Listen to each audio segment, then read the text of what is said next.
আসসালামু আলাইকুম ৰহমতুল্লাহি বাৰাকাতুহ। ফ্ৰেণ্ডছ, আজি মই আলোচনা কৰিম এম ইন লাইফৰ বিষয়ে। কাৰণ আমি যদি ডিৰেক্ট এটা পইণ্টত ক'বলৈ যাওঁ, আল্লাহে আমাক নিৰ্দেশ কৰিছে কোৰাণত, ওমা খালাকুতুল জিন্না ওয়াল ইনসা ইল্লা লিয়াবুদুন। আমাক আৰু আমি মানুহক আৰু জিন্নাত জাতিক আল্লাহে এই দুটা জাতিক আল্লাহে সৃষ্টি কৰিছে তেখেতৰ ইবাদতৰ কাৰণে। তেনেহ'লে এই কথাৰ পৰা আমি এই কোৰাণৰ আয়াতটিৰ পৰা আমি স্পষ্ট হৈ গ'লো যে আমাক আল্লাহে দুনিয়াত সৃষ্টি কৰাৰ এটাই কাৰণ যে আমি আল্লাহৰ ইবাদত কৰিব লাগে।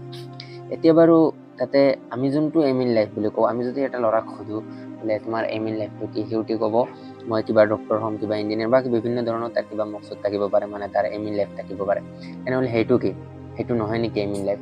তেনেহ'লে আজি যাৰ আমি এম ইন লাইফ কেনেকৈ ডিচাইড কৰিব লাগে, আমি যদি ডিৰেক্টলি এনেকুৱা ভাবোঁ যে এম ইন লাইফ এনেকুৱা আমি ডিচাইড কৰিব পাৰিম, যেন আমি এইটো কৰিব পাৰিম সেইটো কৰিম, তেনেহ'লে আল্লাহে ফাৰ্ষ্টত কিন্তু আমাৰ যোনটো এম ইন লাইফ হয়, যদি এম ইন লাইফটো ডিৰেক্টলি ডিচাইড কৰিব পৰা গ'লা হয়, তেনেহ'লে আল্লাহে ফাৰ্ষ্টতো আমাক ক'লে হয় আমাক ইবাদতৰ কাৰণে সৃষ্টি কৰিছে।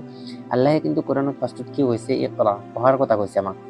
সেইটো কাৰণে আমি যদি এম ইন লাইফটো আমি নিজে ডিচাইড কৰিবলৈ হয়, তেনেহ'লে আমাক ফাৰ্ষ্টত হৈছে ষ্টাডি আমাৰ কাৰণে কম্পালচাৰী।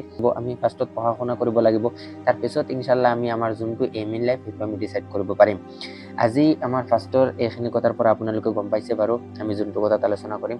আজি ইনশাল্লাহ আমি কেনেকুৱা আমাৰ নিজৰ এম ইন লাইফ আমি ডিচাইড কৰিব পাৰোঁ, আমি আমাৰ জিন্দগীৰ মকচদত আমি কি কৰিম, আৰু আমাৰ যদি ল'ৰা ছোৱালী আছে বাৰু তেনেহ'লে আমাৰ ল'ৰা ছোৱালীক কেনেকুৱা আমি দৈনন্দিন জীৱনত আগুৱাই যায় নিজৰ এম ইন লাইফত কামিয়াব হ'ব পাৰে, কেনেকুৱা, এইটো বিষয়ে আজি মই ডিটেইলছ এইটো ভিডিঅ'ত আলোচনা কৰিম। তেনেহ'লে আৰু আজি ভিডিঅ'টো মই আৰম্ভ কৰোঁ। মই কৈছিলোঁ এম ইন লাইফত মই দুটা আয়াত আপোনালোকক কৈছিলোঁ, এটা হৈছে ইকৰা আৰু এটা হৈছে ওমা খালাকুতুল জিন্না। যদি বাৰু নপঢ়াকে এম ইন লাইফ ডিচাইড কৰিব পৰা গ'লে হয়, তেনেহ'লে ফাৰ্ষ্টতো ওমা খালাকুতুল জিন্না আহিলে হয়, কিন্তু এনেকুৱা অহা নাই কাৰণ আমি পঢ়া শুনা কৰিব লাগে। এতিয়া পঢ়া শুনা কোনখিনি কৰিব লাগে, ফাৰ্ষ্টত যদি আমি কিছুমান আমাৰ বেছিক শিক্ষা আছে এইখিনি যদি আমি জানি লওঁ, আমাৰ ইছলামৰ যিখিনি বেছিক শিক্ষা আছে এইখিনি যদি জানি লওঁ, তেতিয়াহে এম ইন লাইফ আমি ডিচাইড কৰিব পাৰিম বুলি আশা কৰিব পাৰোঁ। কাৰণ এইখিনি জনাৰ পিছত আমি গম পাম যে আমাৰ এম ইন লাইফটো কোনটো দিশত ডিচাইড কৰিম। তাৰপিছত আমি যেতিয়া ফ'ল' কৰিব লগা আহিব, কাৰণ আমাৰ টিচাৰ হিচাপে নবীজিক আমাক পঠিয়াই দিয়া হৈছে যে আমাৰ টিচাৰ বুলি নবীজিক ফ'ল' কৰিব লাগে। তাৰ ভিতৰত আমি হিষ্ট্ৰী, সেইটো কাৰণে আমাৰ হিষ্ট্ৰী ষ্টাডি কৰিব লাগিব। কাৰণ যেতিয়া আমাৰ যোনখিনি ইছলামিক হিষ্ট্ৰী আছে, ইয়াত যদি আমি আমাৰ নবীজিৰ জীৱনীখিনি হওক বা আমাৰ সাহাবায়ে কেৰাম যিসকল আছিলে তেখেতসকলৰ যদি জীৱনী আমি ষ্টাডি কৰোঁ, তেতিয়াহে আমি গম পাম তেখেতসকলৰ নিজৰ লাইফত কেনেকুৱা চলাফেৰা কৰিছিল, নিজৰ লাইফত কেনেকুৱা আগুৱাই যাবলৈ ট্ৰাই কৰিছিল। সেইখিনি যেতিয়া আমি গোটেই ষ্টাডি কৰিম হিষ্ট্ৰী, তেতিয়াই আমি গম পাম যে আমি এজন মুমিন বান্দা হিচাপে আমাৰ এম ইন লাইফটো কেনেকুৱা হ'ব লাগে। তেতিয়াই আমি ডিচাইড কৰিব পাৰিম যেন আমি কোনজন সাহাবায়ে কেৰামক আমাৰ পচন্দ লাগিছে, চবক ভাল লাগিব অভিয়াছলি। তাৰ ভিতৰত যদি আপোনাৰ স্পেচিফিকেলি কোনো এজন সাহাবীৰ আদৰ্শ ভালে লাগে, বোলে তেখেতক আমি ফ'ল' কৰিম, আমি নবীজিৰ আদৰ্শ তেখেতসকলে কেনেকুৱা ফ'ল' কৰিছিল এইখিনিতো তেখেতসকলৰ পৰাই আমি শিকিব লাগিব। সেইটো কাৰণে এইটো হৈছে ইম্পৰ্টেণ্ট। এতিয়া তাৰ ভিতৰত এটা বস্তু আপোনালোকে চাবচোন, আমাৰ ল'ৰা ছোৱালী যিবিলাক আছে চাব, সিহঁতে আজিৰ যুগটো হৈছে ছ'চিয়েল মিডিয়াৰ যুগ।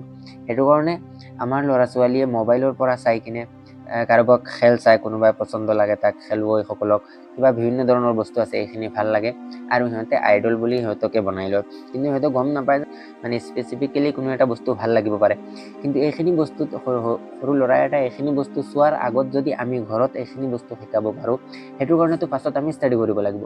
আমি ঘৰত বহি কিনে আমাৰ ল'ৰাটোক কেনেকুৱা দিশত যাব, কেনেকুৱা তাৰ লাইফত সি বনিব লাগে, ডাঙৰ দীঘল হ'ব লাগে, সি ডিচাইড কৰিব লাগে কেনেকুৱা তাৰ এম ইন লাইফ হ'ব লাগে, সেইখিনিতো পাছত আমি শিকাই দিব লাগিব। সেইটো কাৰণেতো ফাৰ্ষ্টত ষ্টাডি।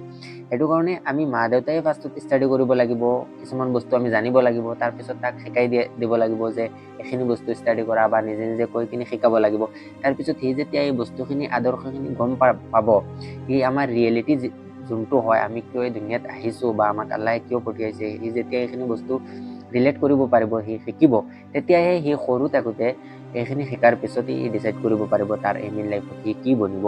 কিন্তু তাৰ ভিতৰত যোনটো আমাৰ এম ইন লাইফত, আমাৰতো এটাই এম ইন লাইফ যে আমি আল্লাহক ৰাজি খুচি কৰি কিনে আল্লাহৰ ইবাদতৰ কাৰণে আমাক পঠাইছে, সেইখিনি কৰি কিনে আমি যেনেকুৱা আমি উন্নত যাব পাৰোঁ, সেইটো হৈছে আমাৰ এম ইন লাইফ। কিন্তু তাৰ ভিতৰত দুনিয়াত যে চলাফেৰা কৰিবলৈ হ'লে, আমাৰ ৰিজিক তালাছ কৰিবলৈ হ'লে, বা আমি সেইখিনি আমি দৈনন্দিন জীৱনত কেনেকুৱা সবলভাৱে চলিব ফুৰিব পাৰোঁ সেইখিনিৰ কাৰণে যোনখিনি আমি ষ্টাডি কৰোঁ। ছাপ'জ এতিয়া মই এজন ডক্টৰ বনিব বিচাৰি আছোঁ বা ডক্টৰ মানে আমি ডক্টৰ বনি আছোঁ বা কোনোবা এজন টিচাৰ বনি আছে, যিকোনো এটা প্ৰফেশ্যন এটা হ'ব পাৰে সি কৰিব মানে ষ্টাডি কৰিব। সেইখিনিৰ কাৰণেতো ফাৰ্ষ্টত বেছিক ষ্টাডিখিনি ঠিক হৈ গ'লে সি গম পাব যে এইটো হৈছে আমাৰ প্ৰফেশ্যন বা এইটো হৈছে আমাৰ কাম। এইখিনি কৰি কিনে আমি দুনিয়াত আমি ৰিজেক্ট তালাছ কৰিম। সেইটো বাৰু ৰিজেক্ট মানে আমাৰ যোনটো ৰিজেক্ট আছে সেইটো বিচাৰিম আমি এইখিনি পঢ়া শুনা কৰি কিনে এটা জব কৰিম বা যিকোনো এটা বস্তু। এইখিনি হৈছে তাৰ দুনিয়াত খোৱা বোৱাৰ কাৰণে বাচি থকাৰ কাৰণে এইখিনি সি কৰিব। কিন্তু এইখিনিতো সি গম পাব লাগিব ফাৰ্ষ্টত যে আমি আমাৰ এম ইন লাইফ অৰিজিনেল কোনটো হয় সেইটো গম পাব লাগিব। এইখিনিৰ কাৰণে আমি হিষ্ট্ৰী হৈছে ইম্পৰ্টেণ্ট। আৰু আমাৰ এইটো দৈনন্দিন জীৱনত এইটোও লাগতিয়াল যে আমি পঢ়া শুনা কৰি কিনে এটা চাকৰি বা আমি এটা পইচা ইনকাম কৰাৰ চ'ৰ্চ উলিয়াব লাগিব। তাৰ পৰা এই চ'ৰ্চৰ পৰা আমি পইচা ইনকাম কৰি আমি আমাৰ লাইফত জীৱন যাপন কৰিব লাগিব। এইখিনিতো হৈছে আমাৰ দুনিয়াত থকাৰ কাৰণে। সেইটোৰ কাৰণে যেতিয়া সেই বেছিকখিনি ঠিক হ'ব তেতিয়া আমি ডিচাইড কৰিব পাৰিম যে আমি ডক্টৰ হ'ম। আমি ডক্টৰ হ'লে যে এইটো আমাৰ এম ইন লাইফ বা আমি এজন টিচাৰ হ'লে বা এজন মানুহ হ'লে যিকোনো এটা যদি জীৱিকা কৰি থাকোঁ বাৰু জীৱন যাপন কৰিবৰ কাৰণে, সেইটো বাৰু আমাৰ মেইন এম ইন লাইফ নেকি? যেতিয়া আমাৰ ল'ৰা ছোৱালী এটা যদি পঢ়া শুনা কৰি কিনে আমি এনেকুৱা আমাৰ সমাজত এনেকুৱা দেখা পাওঁ, এটা ল'ৰাই যেতিয়া পঢ়া শুনা কৰি কিনে সি ডাঙৰ দীঘল হৈ কিনে সি এম ইন লাইফটো মানে এচিভ কৰি গ'লে, কিন্তু তাৰপিছতো সেই গম নাপায় যে কাৰণ সি এম ইন লাইফ অৰিজিনেল যোনটো সেইটো সি শিকোৱাই নাই বা তাক শিকোৱা হোৱাই নাই। সি ভালদৰে নাজানে যে আমি যিয়ে কৰোঁ, আমি যিমানে পইচা ইনকাম কৰিলেও আমি নামাজ পঢ়িব লাগিব। আমাৰ দৈনন্দিন জীৱনত বাকী যোনখিনি আমাৰ মৰেলিটি যোনখিনি আমাৰ কোৰাণ হাদিছে শিকাইছে সেইখিনি কৰিব লাগিব। কাৰণ সি সৰু থাকোঁতে এইখিনি বস্তু শিকা নাই। সি এম ইন লাইফ যেতিয়া ডিচাইড কৰিছে তেতিয়া কিন্তু এইখিনি শিকা নাই ফাৰ্ষ্টত। সেইটো কাৰণেতো সি ডক্টৰ হৈ কিনে সি যিয়ে হওক নাজানো সি তাৰ পইচাই ইনকাম কৰিব, খাব তাৰ লাইফত, কিন্তু মেইন বস্তুখিনি গম নাপাব। সেইটো কাৰণে ফাৰ্ষ্টত হৈছে এইখিনি বেছিক ষ্টাডিজখিনি সি যদি শিকি লয়, ইনশাল্লাহ তাৰ এম ইন লাইফো সি ডিচাইড কৰিব পাৰিব। আৰু সি কোনটো প্ৰফেশ্যনত যাই কিনে সেইটো কৰি কিনে তাৰ ইমানৰ হেফাজত সি কৰিব পাৰিব। কাৰণ অলৱেজ সি গম পাব যে সেইটো হৈছে আমাৰ মেইন এম ইন লাইফ। সেইটো আমি গোটেই জীৱন কৰি কিনে তাৰপিছত আমি মৰাৰ পিছত জান্নাতত যাব লাগে। ইনশাল্লাহ আমি আজি এম ইন লাইফৰ বিষয়ে অলপ আলোচনা কৰিছোঁ। আপোনালোকে আশা কৰোঁ গম পাইছে। আৰু বাকী ইনশাল্লাহ নেক্সটত আমি বেলেগ টপিক লৈ আহিবলৈ চেষ্টা কৰিম ইনশাল্লাহ। আসসালামু আলাইকুম।